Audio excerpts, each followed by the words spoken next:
Madame Dupin à Jean-Jacques Rousseau. J'embrasserai volontiers tous vos principes de politique et de société. J'en aime et révère toutes les idées. Il n'y a que vos opinions contre les femmes que je ne vous pardonne pas et sur lesquelles vous m'avez vu fureur dans vos ouvrages. D'Alembert à Voltaire. J'ai oublié vraiment de vous parler d'une grande nouvelle. C'est la brouillerie de Jean-Jacques et de Monsieur Hume. Je me doutais bien qu'ils ne seraient pas longtemps amis. Le caractère féroce de Jean-Jacques ne le permettrait pas. Mais je m'attendais pas à la noirceur dont David Hume l'accuse. Jean-Jacques Rousseau. Je suis bien déterminé à ne garder jamais d'amis par bienséance. Je n'en veux avoir que pour les aimer. Rousseau à Grimm. Tout céda dans mon cœur à la voix de l'amitié.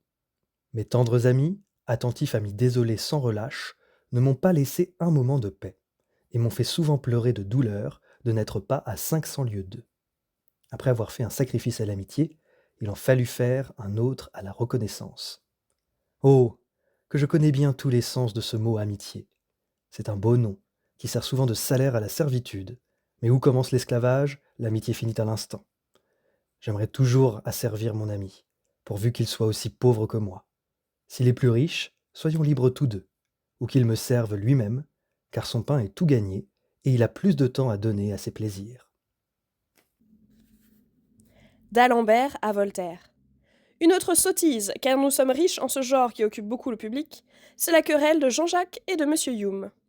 Pour le coup, Jean-Jacques s'est bien fait voir, ce qu'il est, un fou et un vilain fou, dangereux et méchant, ne croyant à la vertu de personne, parce qu'il n'en trouve pas le sentiment au fond de son cœur, malgré le beau pathos avec lequel il en fait sonner le nom. D'Alembert à Voltaire. Voyez un peu ce pauvre diable de Jean-Jacques. Le voilà bien avancé de s'être brouillé avec les dieux, les prêtres, les rois et les auteurs. On prétend que Rousseau fait actuellement 3 partis dans la sérénissime République. Les ministres pour l'auteur et contre le livre, le conseil pour le livre et contre l'auteur, et le peuple pour le livre et pour l'auteur.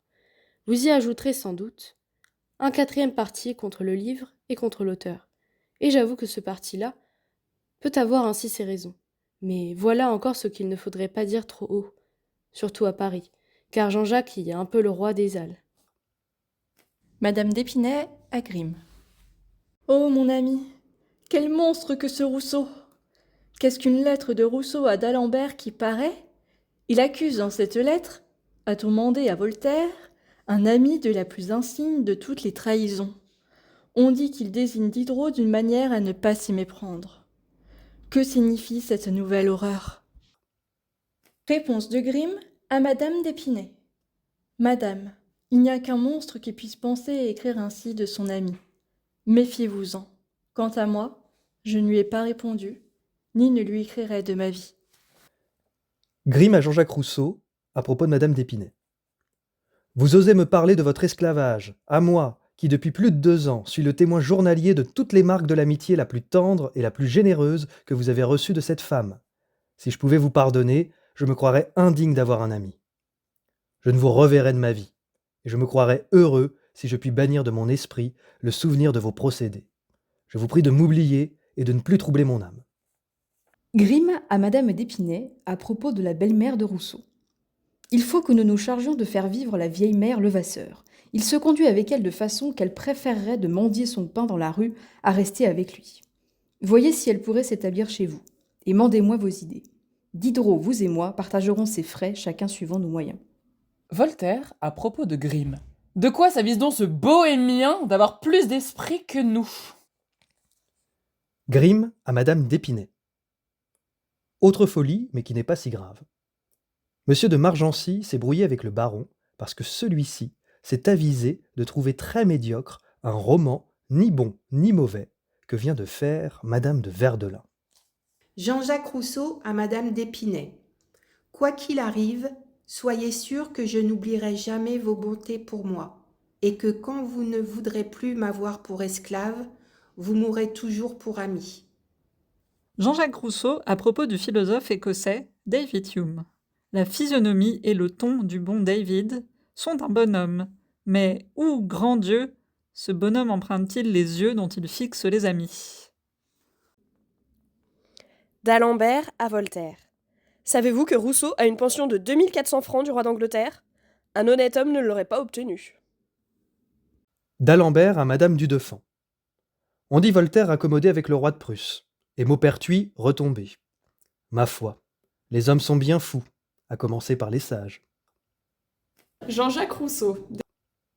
Dès que je paraissais chez le baron d'Holbach, la conversation cessait d'être générale. On se rassemblait par petits pelotons, on se chuchotait à l'oreille et je restais seule sans savoir avec qui parler. Madame Dupin à Jean-Jacques Rousseau. J'aimais bien vos livres, mais je voudrais que vous n'eussiez écrit de votre vie. Vous savez, mon ami, que j'étais attachée à votre amitié et que j'en avais pour vous une véritable. Pourquoi vos amis n'ont-ils pas prévu les suites et tous les regrets de votre séparation ? D'Alembert à Voltaire. Soyez sûr que Madame du Deffand, qui vous a écrit cette noirceur, est bien moins votre amie que nous, qu'elle lit et applaudit les feuilles de Fréron, et qu'elle en cite avec éloge les méchancetés qui vous regardent. C'est de quoi j'ai été témoin plus d'une fois. Madame Dupin à Jean-Jacques Rousseau. J'ai souvent envie de vous écrire avant que je l'ose. Je sais combien vous souffrez et tous les embarras des lettres de tous côtés que vous recevez. Ce serait pour moi un vrai chagrin d'augmenter ces moments de fatigue, et pourtant je ne m'accoutumerai jamais à la longue absence qui rend ces soins si nécessaires. Comment se passe votre vie, mon ami ? Êtes-vous un peu moins sauvage ? Diderot à d'Alembert. J'avais fait proposer par Grimm à l'impératrice de Russie d'acheter ma bibliothèque. Savez-vous ce qu'elle a fait ? Elle la prend. Elle me la fait payer ce que j'en ai demandé. Elle me la laisse et elle y ajoute 100 pistoles de pension. Et il faut voir avec quelle attention, quelle délicatesse, quelle grâce tous ces bienfaits sont accordés. Me voilà donc heureux et complètement heureux. Et ce qui me convient beaucoup, j'ai l'obligation de mon bonheur à mon amie et à une souveraine qui a tout fait pour vous appeler auprès d'elle. Madame d'Épinay à Grimm. J'ai encore passé une journée chez Voltaire. J'étais reçue avec des égards, des respects, des attentions que je supportais à croire que je mérite, mais auxquelles, cependant, je ne suis guère accoutumée. Il m'a fort demandé de vos nouvelles, de celles de Diderot et de tous nos amis. Il s'est mis en quatre pour être aimable. Il ne lui est pas difficile d'y réussir. Malgré cela, à vue de pays, j'aimerais mieux vivre habituellement avec M. Diderot, qui, par parenthèse, n'est pas vu ici comme il le mérite. Croiriez-vous qu'on ne parle que de d'Alembert lorsqu'il est question de l'encyclopédie ? Madame Épinay à Grimm, quelques lettres plus tard. Je vais vous dire ce que je pense de Voltaire. Eh bien, mon ami, je n'aimerais pas à vivre de suite avec lui. Il n'a nul principe arrêté. Il compte trop sur ma mémoire, et il en abuse souvent. Je trouve qu'elle fait tort quelquefois à sa conversation.